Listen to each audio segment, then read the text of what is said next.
Good morning, everyone. This is Tushar Akarwal, your IP teacher. Now, friends, today we are just continuing with the introduction to computer networks. Now, today, as we have studied already the guided media, the unguided media, types, LAN, WAN, MAN, topologies, how a structure can be framed. Now, today we are going to discuss about a very best thing which everyone likes today is Internet and World Wide Web. Is Internet and www, that is World Wide Web. Now, before going into general discussion, let me take a look what this PPT or this PDF is showing. What is Internet? In general sense, we can say that Internet is a network of networks, an example of wide area network. Yes, in wide area networks, I told you that Internet is an example that connects the whole of the world as one. So, in general sense, we can say that the Internet is a work of networks. Now, Internet is a global network of billions of computers and electronic devices. Means billions of computers and electronic devices are connected. With the Internet, it is possible to access almost any information, communicate with anyone else in the world, and do much more. Now about the information, we can access the information what's going on in the world. In like we are sitting in India, we can search what's going in the Asia's other region or some Europe other regions. Okay, so it is helpful in collecting information and communicating with anyone else in the world. We can all do is this by connecting a computer to the internet, which is also known as going online. जब हम कहते हैं कि हम online जा रहे हैं, what it means that we are connecting our device to a internet connection. When someone says a computer is online, it's just way to say that it is connected to the internet. Now let us some look at the history of the internet. Okay, now in 6970, ARPANET sent text messages using binary encoding and decoding. In 1971, first email using @ notation, which we are using right now, Gmail @ is done. In 83, TCP/IP protocol invented and DNS was created. TCP/IP protocol is Transmission Control Protocol. In 1989, Tim Berners-Lee, a British scientist, invented www. In 1990, he created HTML. In 1993, static website was made public. First time in 1993, any static website was made public. In 94, now Tim Berners-Lee again developed the URL, which is Uniform Resource Locator. In 1995, Amazon.com is there. 97, Google and Yahoo search engines. 2004, Facebook has been launched.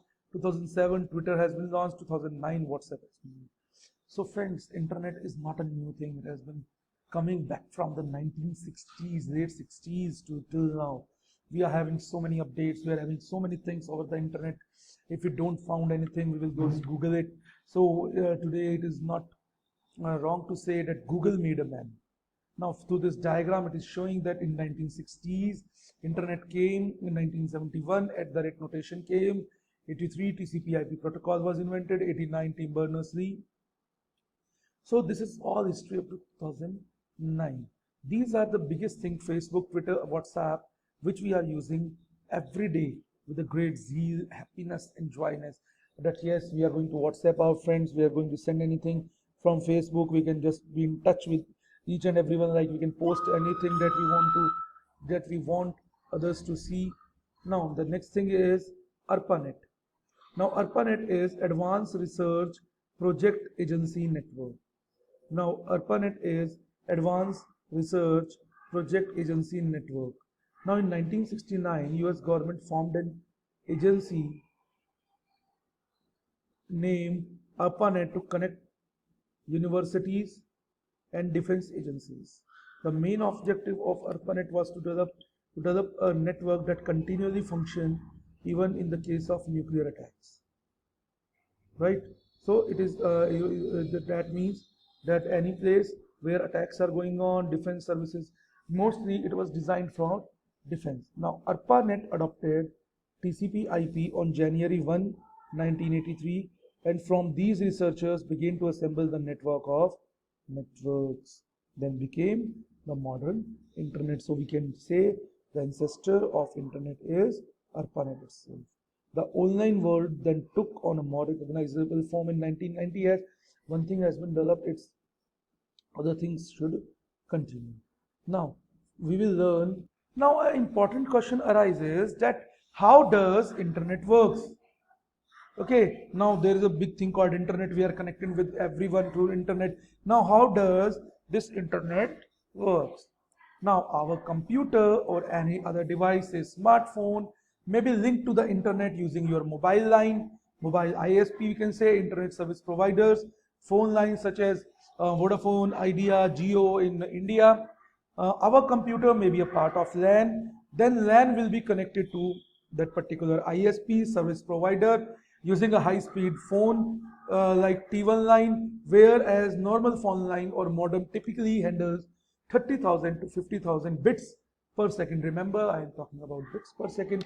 So ISP plays an important role in providing the services. ISP then connect to larger ISP, and the largest ISP maintain fiber optic to for an entire region. Now backbones around the world are connected through fiber optic lines, undersea cables or satellite links. Friends, you must be wondering that why I'm using the word sea cables, as we have to connect cross country or inside the sea. There are fiber optic cables we have thrown inside the seas, we have put inside the seas, or satellite links. In this manner, every computer or internet is connected to every other computer on the internet. So we can say that it is a kind of world wide area network working with the help of various networking devices and protocols for mainly TCP/IP to forward data from source to destination devices without constraints of dissimilar devices and architecture. Friends, internet is a very flexible thing as it does not depend on the architecture or the devices. It can connect to dissimilar devices, to dissimilar architectures. Now how it is working? It is working through some connectivity. We can say LAN, that is in turn connected to a high-speed ISP. Now ISPs are connected through fiber optics to provide to the entire region. Now sea cables and satellite links are also available. In this manner, every computer or internet is connected to every other computer or internet. Moving further, some internet applications are www, World Wide Web, email, chat, and VoIP. Now friends, VoIP is the new thing that might not be understood by you. Now VoIP is voice over internet protocol. Now first I am going to talk about World Wide Web. Now World Wide Web is many people think that the internet and World Wide Web are the same things, but that is a misconception. But they are closely linked. They are having different systems. Now first let us talk about the internet. The internet is a huge network of computers all connected together. The World Wide Web is a collection of web pages found on this network of computers. Now the internet is a huge network of computers, but World Wide Web is not a network of computers, as the World Wide Web, we can say, is a collection of different web pages found on the network of computers or over the internet, we can say. Now our web browser uses the internet to access the web. Our web browser uses the internet to access the web, right? Means it is the World Wide Web is found on the internet. That's how they are interrelated, else they can be used anywhere. The World Wide Web is a way of exchanging information between two computers or devices over the internet, tying them together in a vast collection of interactive multimedia resources. Means we can interact through video conferencing, we can interact through audio calls, we can just send some documents. So World Wide Web is a way of exchanging information between the computers on the internet. Now, World Wide Web was created by Timothy Berners-Lee in 1989 at CERN in Geneva. World Wide Web came into existence as proposal by him to allow researchers to work differently, effectively and efficiently at CERN. Eventually, it became World Wide Web. Now, Tim Berners-Lee has provided its own mates or researchers this platform to research, but eventually it becomes very big and now we known as WWW. Now we are talking about the WWW is a system of interlinked hypertext documents accessed via internet. Now you might be wondering what is interlinked, what is hypertext. Now hypertext is what a link is having. It means it will redirect you to a new page. It is connected to a new page on the same page and is known as hypertext. Means the text written on any link is known as hypertext.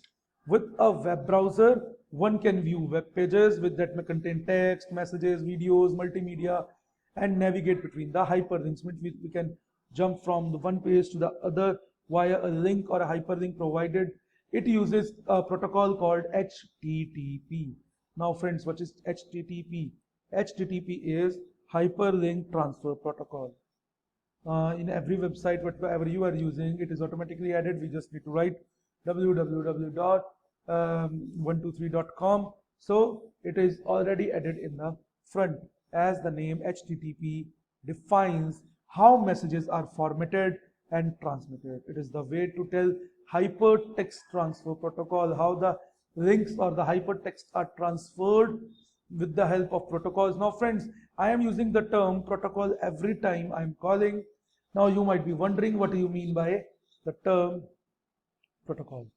A protocol. A protocol means the rules or set of regulations and guidelines that govern a particular body.